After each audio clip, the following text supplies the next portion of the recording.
All right, the moment you guys have all been waiting for. How to never track your macros again and truly live a life of freedom. All right, you guys have all probably seen the movie 300. Badass movie. The Spartans are savages.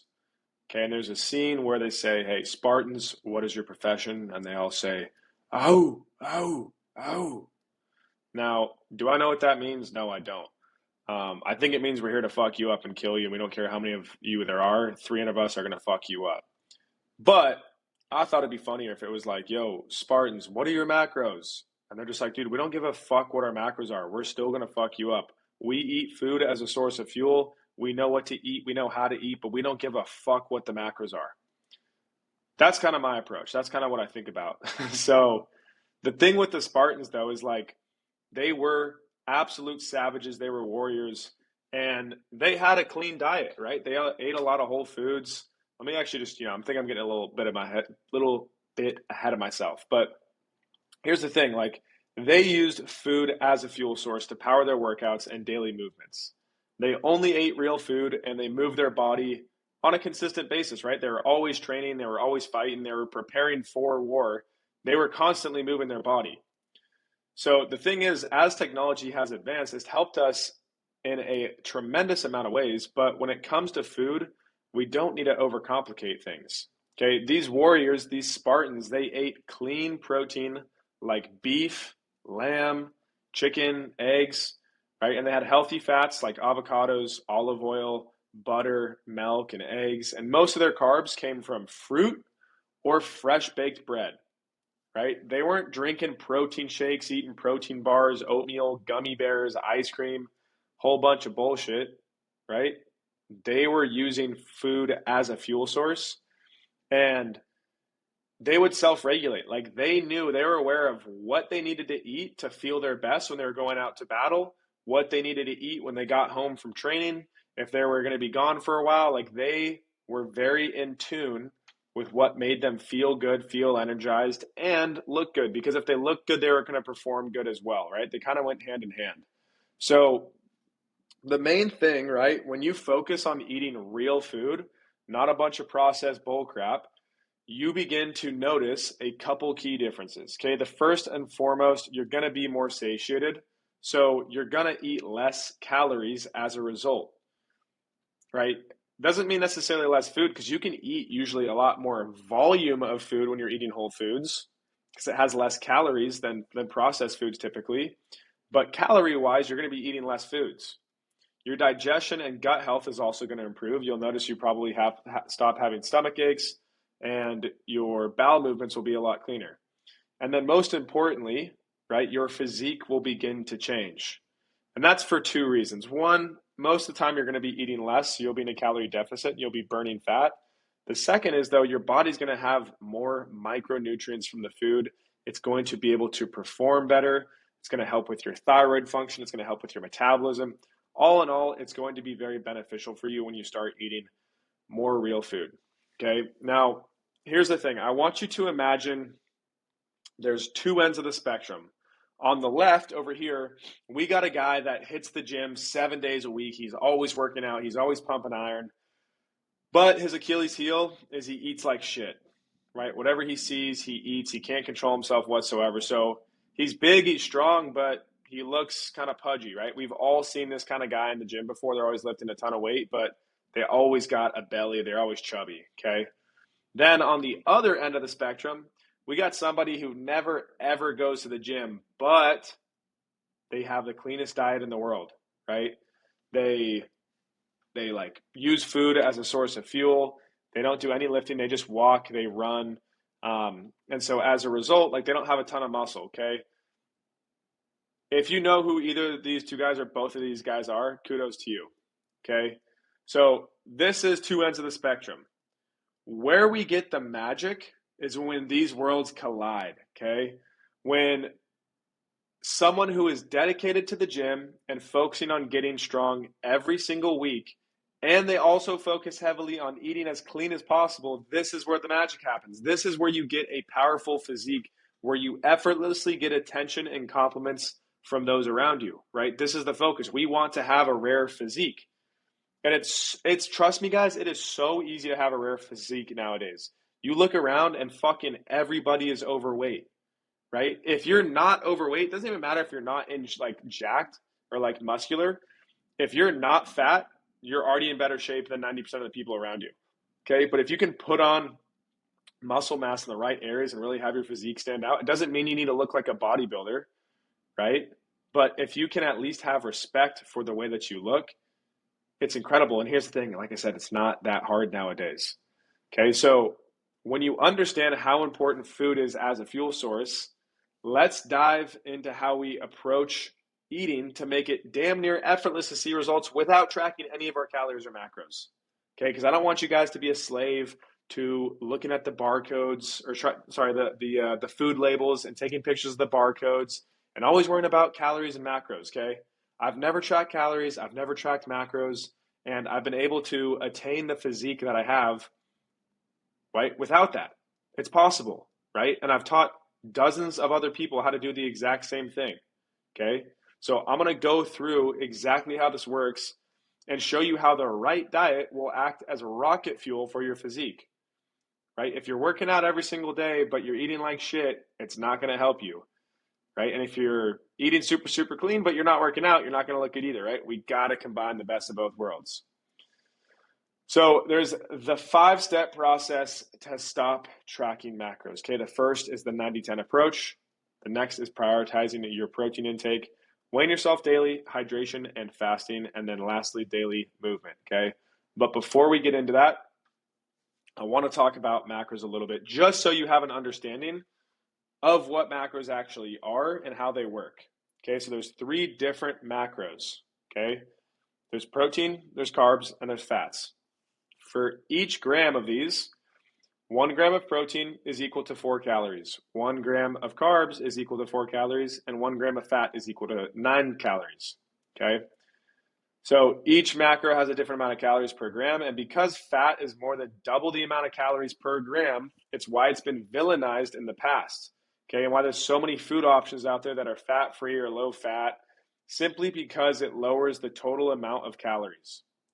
So here's the thing though, fat, it's not bad if it comes from a healthy source like eggs, avocados, cheese, butter, olive oil, milk, right? All of these things are good. It's just that it can be denser in calories. It doesn't mean it's bad. It's just something to be aware of. And in fact, it's extremely important, right? For healthy bodily and hormonal function, you need fat. If you go on too low of a fat diet, your hormones will tank. You won't be as satiated. It is not good. Okay, it's way easier to go on a low carb diet than a low fat diet. Like a low carb is just keto, right? But we don't need to get into that. But basic understanding of how your macros work and how they affect the calories in the food that you're eating. Okay, so just so you're kind of aware, when you're eating something that's a really, really fatty food, it's going to be higher in calories versus something that's, high in protein or carbs. Okay, now let's talk about understanding calories. So most people get this wrong. So let's say that you're aiming to eat 2,000 calories a day. And throughout the week, you nail it every single day. Okay, let's say you're tracking your food at first just so you can be aware of how much you're actually eating and what that looks like. And Monday, 2,000 calories. Tuesday, 2,000 calories. All the way through Friday, you're eating 2,000 calories. And then Saturday and Sunday roll around and you let yourself go. Okay, you're like, I'm going to have a cheat day. I'm going to do my thing. And both of those days, you eat like 3,500 calories, which is way easier than you think it is to do. Okay, maybe you eat your normal amount of food, then you get a pint of ice cream, then you stop for a slice of pizza. Boom, automatically you're at 3,500 calories. So for the week, even though you were rock solid Monday through Friday, you still average out to 2,430 calories a day. So every single day, you're a surplus of 400 calories. So for the week, that's like basically an extra 5,000 calories. So you're never, ever going to lose weight if you're doing that. Okay. Here's the cool part though. You can also apply this to your benefit. Let's say that you, instead of trying to average 2,000 calories a day, you're actually trying to average 2,430 calories a day. Okay, but you know that you're going to be going on vacation over the weekend, or you have a wedding coming up, or there's just some event where, like, you know, you're going to be out, you know, you're going to want to have some food and enjoy yourself and not feel bad about it. Okay, so you can plan around this and say, okay, so for the week, I'm going to cut my calories back and be in a deficit throughout the entire week. So that way on the weekend, I can have a little bit of a surplus of food. And still throughout the entire week, I will have averaged 2,430 calories. So if you're doing that, you'll stay on track. Now, obviously, you got to be aware of how much you're actually eating on the weekend so you still don't go into an extra surplus. Or vice versa, if you're trying to add on size, that you're not still remaining in a deficit. So really, really important to understand this. Most people think of calories as just like a day-to-day thing, and after the day's over, doesn't matter what happened the previous day, I'm on the next day. It's not the way it works at all. Your body keeps score over time, right? So in general, it's always keeping track of how many calories you burn and how many calories you eat. So this is something to be aware of, on top of the fact that, like, if you have a day where you're not moving at all, you don't work out, you don't walk, you don't run, you're not burning any calories, but you're eating a normal amount of food, like, you might be in a surplus, versus a day where you go out, you work out, you run, you're at Disneyland, so you're walking 30,000 steps that day. Like, you're going to be burning a lot more calories, so you'll be in a bigger calorie deficit. Does that mean that you have to eat more? No, right? Like, if you're trying to lose weight, it's only going to help you. So just a good principle to be aware of how that works, okay? The other thing that people can get really caught up on is condiments, okay? And just other seasonings. So condiments and like oils, butters, things like that. So if we're getting a salad at a restaurant and we get a side of ranch dressing, it's probably more than 2 tablespoons, honestly, when they put the dressing on it. But 2 tablespoons of dressing is 140 calories. A tablespoon of olive oil is 120 calories. So if you're making ground beef and you throw a tablespoon or 2 tablespoons of olive oil in the pan, that's 100 to 250 calories. If you're cooking ground beef, you don't need to put any oil on the pan. There's enough fat in the ground beef. You don't need to put oil, okay? But like, if you're cooking eggs, you're probably going to put oil on the pan if you're not using a nonstick pan, which you shouldn't be using a nonstick pan. You don't need it. It's leaching forever chemicals into your eggs. Don't use it.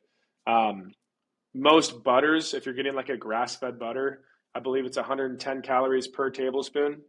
And so a lot of times when people are tracking their food at first, they're not tracking any of their oils or their seasonings, or like sauces like this. And so they might think that they're like in a 100-calorie deficit, or maybe they're in a maintenance, but they didn't track their oils, they didn't track their butters, they didn't track their hot sauces or like the other sauces that they use. And so then as a result, they're actually in a 400-calorie surplus. Mayo, 90 calories, ketchup's a little bit lower, 20 calories.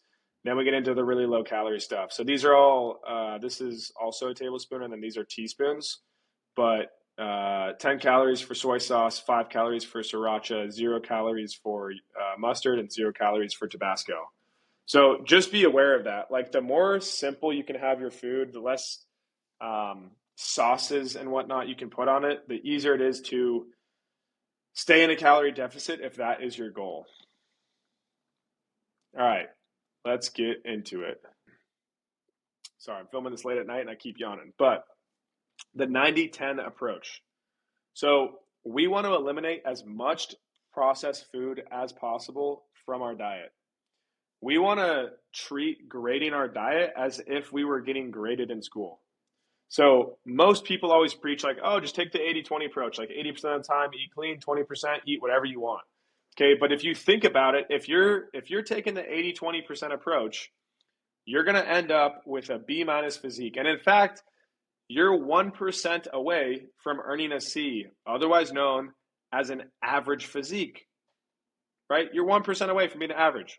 So yeah, having an 80-20 approach, it's better than most people, but it's not what's going to make you stand out. And we want to be acing our diet. We want to be acing our physique.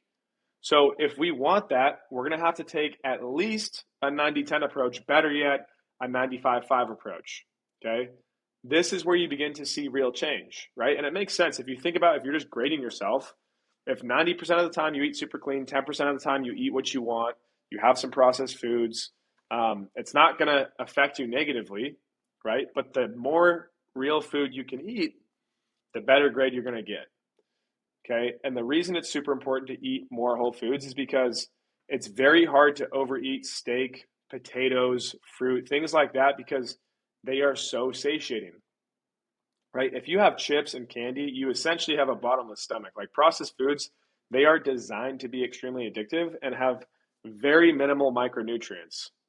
So, with that being said, like the first and easiest way to worry less about macros is to place an emphasis on the amount of real foods you eat on a daily basis. That's why there's not really a strict like meal plan that I give each of you guys, right? Other than, okay, I want you to eat as much whole foods as possible. Based off of the whole foods that you like to eat, we're going to tailor things specifically to you, right? So that you actually genuinely look forward to eating the foods that you're going to eat every single day. But so long as they're real foods, they're whole foods, they're organic most of the time, like you are going to see way better results than you ever have in the past simply by dialing in your food. Okay, next, we have to prioritize protein. So the main priority has to be protein every single day. Okay, not only does it aid in muscle growth and recovery, as well as being very satiating, not only does it aid in muscle growth and recovery, but it's also extremely satiating. Okay. When in doubt, have more protein. If you're hungry at the end of the night, have more protein. If you want a snack, have more protein, right? Pair it with healthy fats and carbs as well, but the priority should be protein. Like I said earlier, we want to find like staples in our diet of foods. We want to eat similar foods each day if we can. If you can eat like a fucking robot where you can eat the same exact foods every single day, same portion sizes, that's going to get you results the fastest and the easiest. Now, I know not everybody can do that, and that's totally fine. But you have to find foods that you genuinely enjoy and look forward to eating that also aid you in helping hit your goals.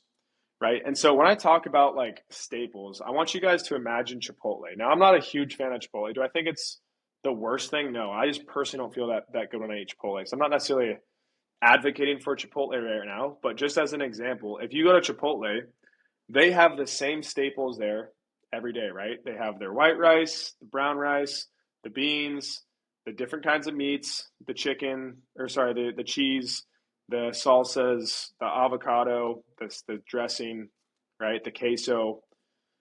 So I don't know how many ingredients that is, but that's like the same staples. And you could go there and you could get 50 different combinations of food. So it's not that you're really eating like a crazy amount different every single day because it's all kind of the same staples where it's like, you're getting a healthy carb with the white rice. I skip the beans. Then you're going to have your protein. You're going to do double protein, triple protein. Maybe you're going to add in some salsas for some extra volume. Then you have a little bit of cheese for some fats, some avocado, and you toss in some lettuce with there, right? Then the next day, instead of chicken, you decide to do steak, and you do a different salsa, and you do no cheese, and you do avocado, and then the next day you do barbacoa. So like you're switching it up, so you're always looking forward to it. But again, it's like the same staples. So you want to do that for yourself in terms of what you're actually eating at home. When you have breakfast, are you doing eggs and toast? Are you doing eggs and ground beef? For lunch, are you doing, for dinner, are you doing like white rice with steak? Are you doing chicken with salmon? Are you doing sweet potatoes with grilled zucchini and steak? Like they're all going to be kind of similar, but you're just going to swap out like the main foods that you're eating. So I like to have my staples. For me, that's the yogurt bowl, the dog bowl, which is, again, it's just like any combination of rice, eggs, some sort of protein, zucchini, grilled onions, peppers, avocado, cheese, cottage cheese. Like there's just a random mixture of those things, but I look forward to it every single time. Steak, fruit, honey, eggs, right? These are all staples of mine that I can kind of iterate very, very simply that I know if I eat on a consistent basis, it's going to help me hit my goals. If you're having trouble hitting your protein goals, you should snack on protein. Beef jerky is like the easiest protein snack.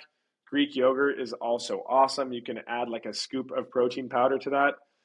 I think you should only be adding 1 scoop of protein powder to your diet per day. If you're using it any more than that, it's just not going to be the best for you, right? I don't even do it for the protein per se. I just do it for the taste. I like adding chocolate protein to my Greek yogurt because it makes it taste like a dessert. It tastes like a chocolate parfait or something. Like, it is insane. And then hard-boiled eggs, also a great snack, especially if you're on the go. You can go into any grocery store pretty much in the country, and they're going to have pre-done hard-boiled eggs. All right, next. This one is extremely important and slept on by most people, but it is weighing yourself every single day. That which is measured is improved. So the more aware you are of your weight and what's actually happening on a day-to-day basis based off of the actions that you had the previous day, the easier it is going to be to make changes. Like, you're essentially just going to be taking data points every single day from, okay, this is how much I ate yesterday. I ate extra at nighttime before bed, and I didn't really move my body a whole lot. So like the next day, I'm probably going to be up on weight. The thing is, like, most people, they don't weigh themselves every day, right? Instead, they weigh themselves like every single week, every couple weeks, maybe like monthly. So they're not really that aware of what's going on. And too much happens in that time period where you can't correctly identify and isolate variables to see what is causing the change in your weight, right? Both good and bad. So what we want to get in the habit of doing is weighing yourself every single morning after you wake up, after you pee, and potentially poop too, right? But before you eat or drink anything, that's going to be the most consistent weight that you can get. Okay. When you step on the scale, you're going to want to hypothesize if your weight is going to increase, decrease, or stay the same. I don't care if you can guess the weight of how much it's going to increase or decrease. All I care is that you say it's up, down, or the same. Okay. And the more that you can be accurate with your prediction and your hypothesis of stepping on the scale and saying, okay, based off yesterday, like, I ran, I worked out, my steps were dialed in, I didn't overeat, like, I ate a lot of whole foods, a lot of protein, like, I'll definitely be down based off the way that I ate and moved yesterday. And then you step on the scale and you're down. Great. If you think you're down and then you're up, you're like, okay, why is that? Why do I think I'm up? Okay, just start hypothesizing, start keeping track. The more you do this, the more consistently you're going to be accurate. It's really, really hard to be 100% accurate all the time just because of the way the body works, but more often than not, you want to be correct.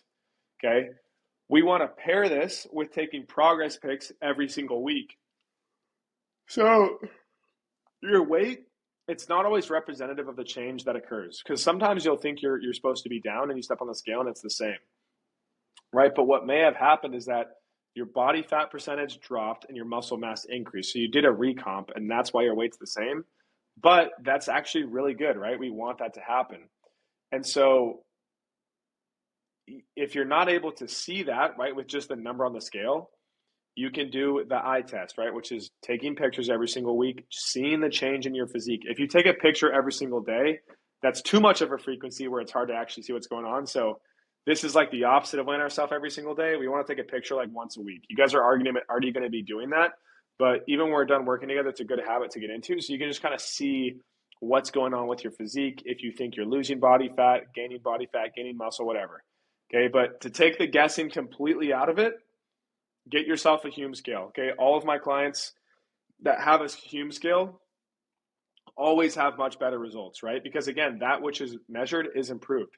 This Hume scale, it allows you to see what I say is going on under the hood, right? It shows you your weight, your body fat percentage, your water weight, your BMI, your protein percentage, your body age, your visceral fat. Shows you like where you're or how much muscle you have in each leg and each arm. Shows everything, right? It's really, really cool. And it syncs to your app. So I'm able to see everything as well. And again, it just takes the guessing out of it. You're able to see what's going on, and it's just more data for you. It's a better positive feedback loop. So you're able to better identify the decisions that you're making on a day-to-day basis and how they're actually impacting your physique. Next is hydration and fasting. Okay.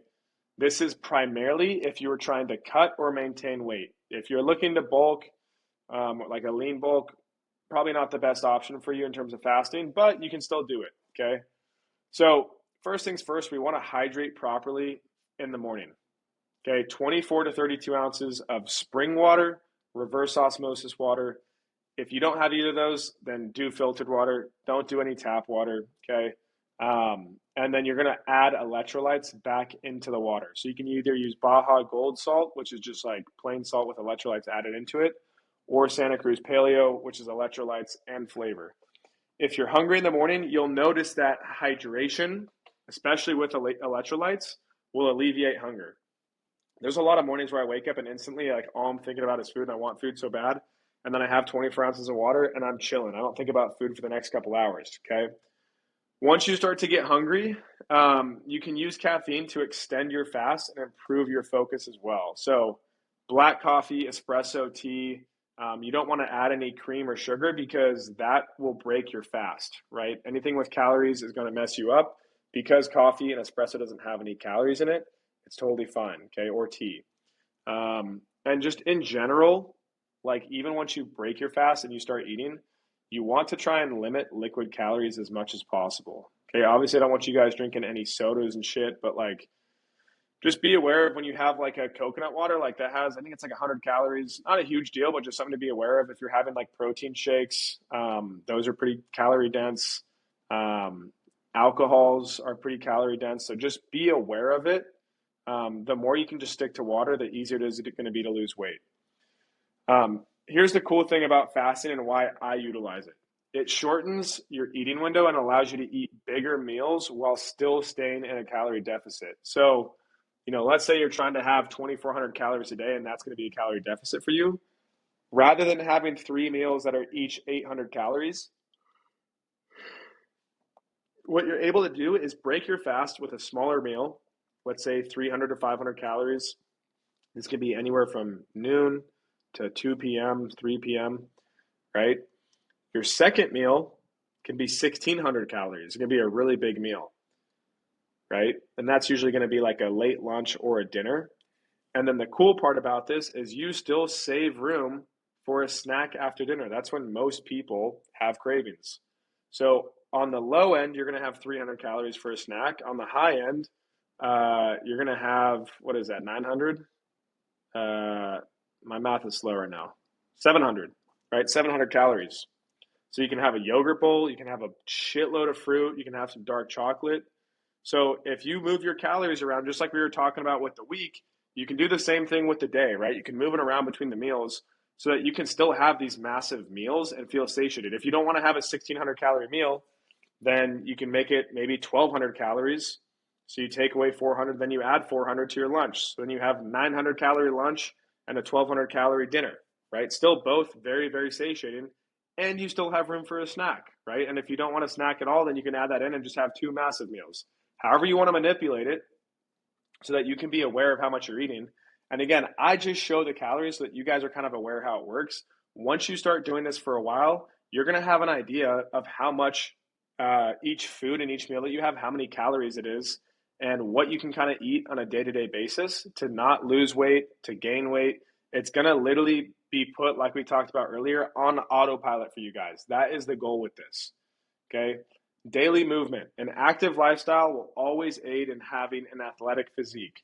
If you ever see people that are always moving, they're always playing sports, they look pretty good, right? So move your body on a daily basis. 10K steps, 100 push-ups a day, 30 minutes of cardio, lifting, sports, taking the stairs versus taking the elevator is a great option. If you're in a parking lot, park far away, it takes an extra 30 seconds to walk to the back of the parking lot, but it adds up every single time. If you're like living around downtown, if you're going somewhere potentially and you could walk, right? You don't need to drive everywhere. You don't need to take the most efficient route. I tell guys like in New York, if you're going somewhere on the subway, get off one stop early and then just walk the rest of the way to the wherever you're going, right? Sometimes taking the most efficient route isn't actually the most efficient thing for you to do. So learn to find ways to add movement to your day more often. Why do we want to do that? Well, movement burns calories, and it temporarily suppresses your appetite. So towards the end of the day, like if you're feeling hungry, go for a walk or go work out. The reason this works is because it moves blood away from your stomach and it reduces your appetite, right? It's also going to create a smaller eating window. So if you're out walking, if you're working out, you're not at home, you can't eat, right? So it just limits the total amount of time that you're around food and that you're able to eat. It's just a nice little strategy to not be around food and you're probably just bored, okay? The more calories you burn, the more leeway you have in slightly going over on your calories.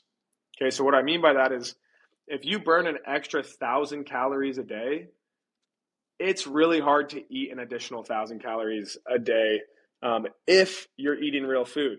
Okay, so it makes it way easier to be in a calorie deficit. But if you only burn an extra 300 calories, like it is so easy to eat an extra 300 calories. So the more movement you have, the easier it is to be in a calorie deficit. So move your body more when you can, make conscious decisions to move your body. Okay, what about traveling and eating out? So when traveling, you want to practice fasting the day of travel, right? If you have an early morning flight, don't eat breakfast, don't eat on the flight, don't eat at the airport. Wait till you get to wherever you're going and then eat. If you have an evening flight, eat before, and then once you go to the airport, stop eating. If you're arriving late at night, just don't eat anything when you get there, okay? Your digestion gets all jacked up when you fly anyway, so you don't want to be eating on the plane. Stick to water and coffee, and then if you are flying in the morning and you get there in the afternoon, break the fast with some fruit or just like a light meal. You don't want to go super heavy right after flying. When you are actually going to be eating somewhere, okay, you want to fill up on protein first at each meal. Okay, so when you get your plate out, first thing, right, we want to order steak, chicken, salmon. Maybe you're somewhere where they're serving burgers. Get a double or triple. Order double protein when you can, even triple protein sometimes, okay? But the first thing that you should eat on your plate is protein. You should finish your protein. You don't want to fill up on the carbs and the fats and then only eat half your protein. Make sure that you can finish all of your protein, okay? For the other things, like we want to stay away from appetizers and starters like chips and salsa, bread and butter. We don't want any of that. It's just kind of pointless. And again, like you might be tempted to have one chip and salsa or one slice of bread, but we all know one does not usually stay at one. It usually turns into a couple. So again, practice none is easier than one. Just don't even touch it.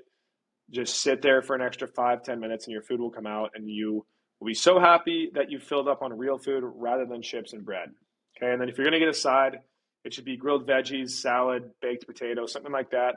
Again, be aware of how much salad dressing you're putting on it and what it is and the extra calories you might be getting there. So more often than not, it's better just to get extra protein and skip the side salad. Get some veggies or a baked potato. There's nothing wrong with that. When you're on vacation, take more of like a 70-30 approach, right? Enjoy yourself and the fruits of your labor. Like you're living life to enjoy it. You don't want to just be this robot bodybuilder. But here's the thing. Even if I tell you to live a 70-30 or have a 70-30 approach on vacation, you will find that you probably still enjoy like an 85-15 approach more because you're going to feel way better. Like you don't realize how good you feel all the time until you eat like crap again. So if you go and you do a 70-30 approach and you eat a bunch of desserts and foods that you don't normally eat and sodas and all this shit, you're not going to feel good. You're going to feel like shit. And then your autopilot is going to kick in. You're going to self course correct back to something healthier like you've been eating for the last several weeks or months. And you're going to know what to do. Your body's going to be like, hey, I want to eat this instead of what we ate yesterday because I feel like shit right now. But what I'm getting at is like, when you go on vacation, do your absolute best, to eat your best, but still enjoy yourself. Like if you're in Europe, like go get that chocolate croissant, get the gelato. Like you're not there like all the time. So like enjoy it. Don't beat yourself up over it. But when you're going out to eat, make sure you get a lot of protein. Make sure you keep the carbs low. If you're getting fats, get healthy fats. And just be aware of how much you're eating, okay? If you take the right approach, most of my clients actually lose weight on vacation. They come back with lower body fat percentage because they're moving their body more and they're eating less. They're not snacking a ton. They're only eating meals. And typically, like on vacation, they serve smaller portions there. So don't stress about it too much. Just take this approach and I promise you'll be fine. Okay, what about snacking and late night hunger? So knowing you'll likely be hungry later in the evening, save some calories for then, right? Like we talked about earlier, like just plan it into your day. Frozen fruit, one of my favorite late night snacks, okay? You take the frozen fruit, pour it in a bowl, and you can add honey on top of it if you want, but like a giant bag of it is like 200 calories, okay? The honey is like another 100, but because it's frozen, you're forced to eat it slower, right? And your body most of the time just wants to chew on something, but also since it's low in calories, like it's high in volume, so you're able to eat a lot, and it's just really satisfying to you, okay? Here's the other thing. This is a huge hack that's helped me a ton. Your mind goes off of how much it think you ate with treats, not how much you actually ate. Okay, so what I mean by this is, let's say I got like a 2 pack of Reese's. Reese's, they're small enough that I can just eat the entire thing in one bite. So I get 2 Reese's, I'm like, num num num. I eat the one, and then I eat the second one, num num num, one bite for each of them. And just like that, it's gone. Okay, I only got 2 hits of dopamine from that Reese's. Okay, but instead, what I started doing and what I realized is, wait, if I take the same Reese's, same exact size, just the two of them, and I chop up the two of them into 4 slices, and so now instead of having one bite of each, so 2 bites total, I can have 8 bites. I get 8 hits of dopamine. My brain just feels like I had 8 Reese's, right? It elongates the total amount of release of dopamine and the total amount of dopamine. So this could be applied to literally any dessert. Like, just try to have it in smaller portions. If you're having, like, like a bunch of peanut M&Ms or something, don't pour like a handful into your mouth. Do one at a time, right? Same thing with chocolate. Like, smash it up into little pieces. So this has helped a ton of my clients. It's helped me a ton. Just remember this. Like, don't try to eat your dessert as fast as you can. Eat it in small bites. Really savor it. Like, feel the flavor in every single bite and taste it. If you're feeling hungry, right, again, go for a walk. It's going to move the blood away from your stomach. You can chew some gum. This is great because it just, like, you just need an oral fixation sometime of chewing on something sometimes. Um, Plus, like, it has fake sugar in it. It gives your body, some satisfaction that you're eating something. Another one is brushing your teeth, right? I don't know why this works, but it does. I think part of it is it, like, cleans the bacteria out of your mouth.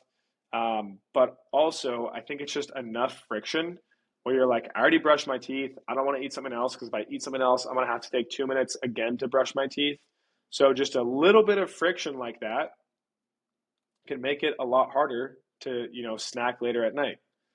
And again, you're probably bored. Usually, the reason you're hungry and you want a snack is you're just bored. So find something to do, give yourself a task, and you'll notice when you start doing something else, all of a sudden you don't care about food. We've all had days like where we've been at work, been at the office doing whatever, and we've just been so locked in on a project that we look up and it's been 6, 8 hours and we haven't eaten anything.